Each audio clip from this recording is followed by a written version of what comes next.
Man, what a fight with Feely, and that kid. He's great, man. I like what he fights for, what he stands for. Great kid. I know it hasn't been all ups and downs, or all ups for tonight for Team Alpha Male, but it's got to be kind of cool to see this event here and see so many Alpha Males representing on the card. That's what I was speaking earlier about. Just a lot of them are local fighters that was born and raised in the area or the vicinity. A lot of us are adopted, Sacramentans. So it's great to see the Sacramento City, the energy as they come out and just holler and cheer for them on it. It's nice. I would love to fight here, and hopefully in the future that I'll be able to fight in my adopted state of Sacramento or city. So yeah, it's awesome to see. And it's always these guys are warriors. These girls, guys and girls are warriors. Every time they step inside there, the octagon, they're leaving a piece of themselves inside there. So I tip my hat to everyone that does it. Speaking of you fighting, what's the health update, and when you got any news for us? When can we expect to see you? I'm feeling great. I'm looking forward to November return. I just got cleared. I ended up tearing my hand, tore my tendon in my wrist. So that was like a pretty extensive injury in the Munoz fight. I don't know what happened in there. We were in a little gun battle, and it just didn't heal. I was trying to get back to training because I wanted to get back in the fight, and I felt great. I had a great camp, and sometimes it just happens in the fight. Looking back on that fight, I was watching the fight with Aljamain. I was like, I know I'm way better than these guys, but I sometimes go to their level, when I bang it out. But when I stick to my skills, my speed, and do what I've done to become a world champion, no one in the world can match me. So I'm excited. The main thing is just staying hungry, motivated. Health is a huge factor in that, being, motivated to get in there and train. The last, right after the Cruz fight, I tore my knee, and it was like it's been injuries after injuries after injuries, and it came at a cost. I did four fights in 1 year and became a world champion, but my body broke down. I trained hard, and I was set on a goal. So now it's about, being smart. I'm 28, years old, and I feel like a lot of my best performances are ahead of me. So, it's a marathon. A lot of these guys have never reached the pinnacle like I have at an early age and the career and as many fights as I've had. So I'm still learning, growing, and the hunger and the motivation's there. So just taking my time, and just blessed to be able to spend the time with my family, my son, 16 months old now. So those times I'll never get back. So I think it's a blessing in disguise that my career's kind of taken this stop, as far as, as far as transcending, each win you're going to keep fighting. So being able to, sit at home, still train, be with my family, watch my son grow, be hands-on, and, that is just the most important thing to me. Obviously I'm going to go out there and provide. I'm going to go out there and do what I have to do to make sure that, we're taken care of, but all in due time. So November I like a return, and anybody in the top 5 can get it. I like all those fights. I even rattled off, Dominic Cruz. That'd be a fun rematch. He hasn't fought since I beat him, and he's had a lot of injuries. So Rafael Sensao, there's that Russian kid. I forget his name now. Man, there's so many dudes that I like to fight in the top. I truly believe I'm the best in the world, and I just. The fight game is, so, one win erases all that, so I'm excited to get back in there and just show my skills. What's it been like, Urijah's been a mentor for all of you for all these years. What's it like seeing him going back into a fight camp and getting back to the octagon tonight? Couldn't imagine. I could not imagine, and that's, that guy is cut from a different cloth, you know what I mean? Like, not many 40-year-olds are coming back after nearly a 3-year layoff and putting himself into the lines. And our gym is just full of just every day you got to be on, or you're getting your head ripped off. You know what I mean? Like, there's not an easy day, there's not an easy round, there's not an easy anything. And that's how it has to be. All these guys are leveling up. The MMA is just transcending, and the skills level is higher. And you're seeing different things being thrown at you. So for Urijah to have such a lucrative career, and as long as he's had and ups and downs, that just says itself, how mentally strong he is, and he believes in himself. And I'm excited for him to go out and fight. I'm actually probably the only one in the gym that told him not to take a fight, and there's a lot of reasonings why. And I remember him telling me, he's like, why? Why don't you want me to fight, Cody? And I said, first of all, I love you. You're my brother. You helped out. You've done so much. There's nothing for you to do in the sport. He's already in the Hall of Fame. You're in the Hall of Fame. You've been a world champion. You fought at the highest level for over a decade. So what is it? And it's not the money. You know what I mean? Like, I could see if it was the money, if they were still paying him what he deserves. He's not. A lot of these guys, it's sad to see a lot of these OGs or these pioneers of the sport not get paid and have to go out and do something else. Luckily, Urijah has done a lot of good business endeavors and done well with that, to where he could, make this money and turn it into a profit or investment.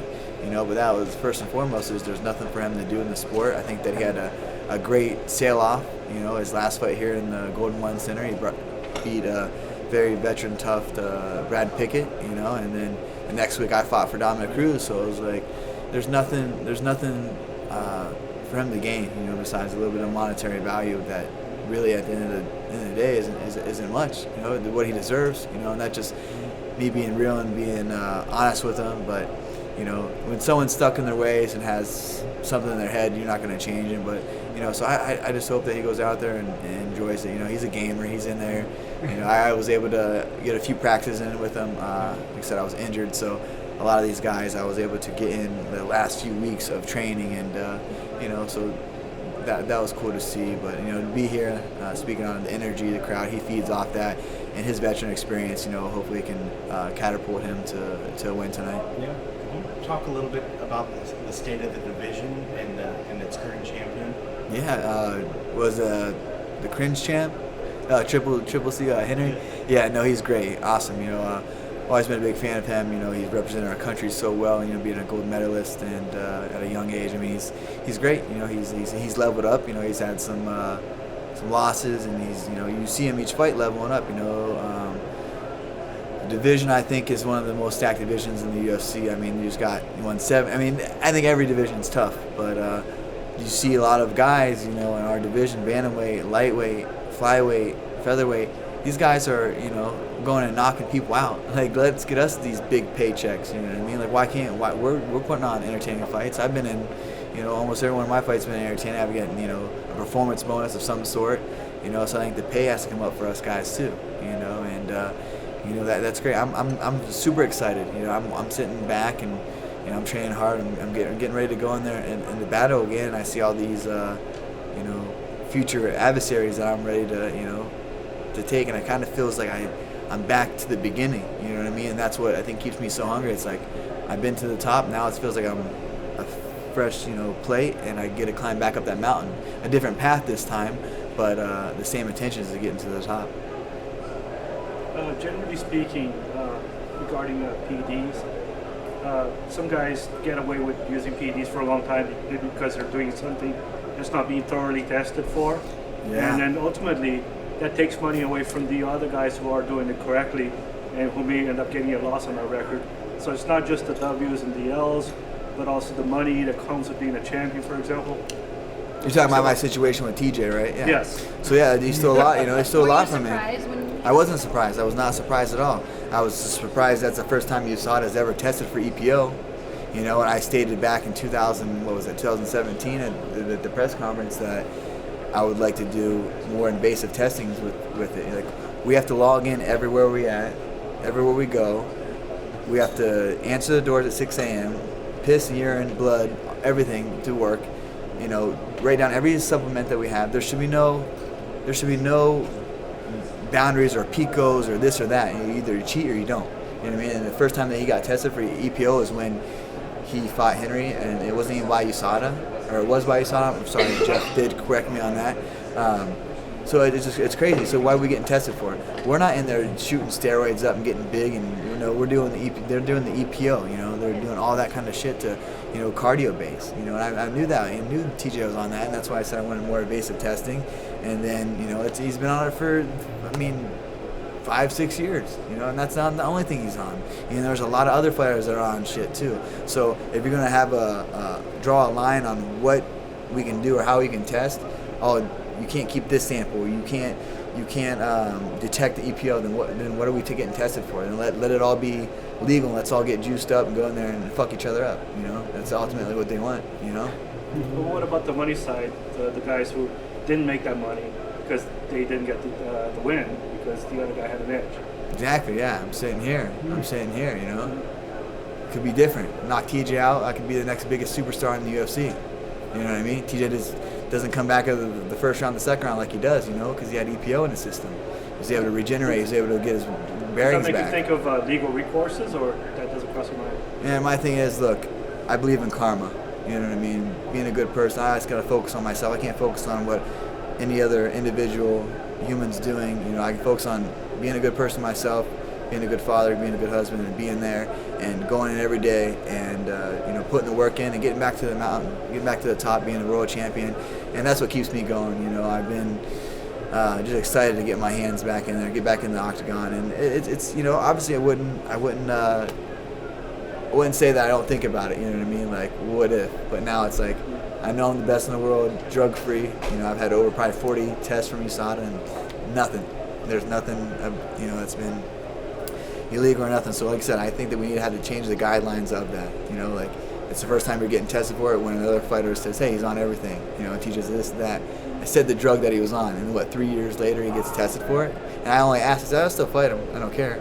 I said, you know, just get more invasive testing. You know, like Mayweather wanted to do with Pacquiao, you know, in A5, you know, come in and do that. And a third party testing, if that's what it is. I even said I would pay for it. You know, we said that, my Ali, my manager. It is what it is, you know, but I'm excited for the division. I'm excited to get back in there. I'm excited to go and get my title back. So, yeah, I'm getting pumped up now. And Ryan's coming up. Shit. Awesome. Thank you, Cody. Thanks, guys. Yeah, I appreciate it.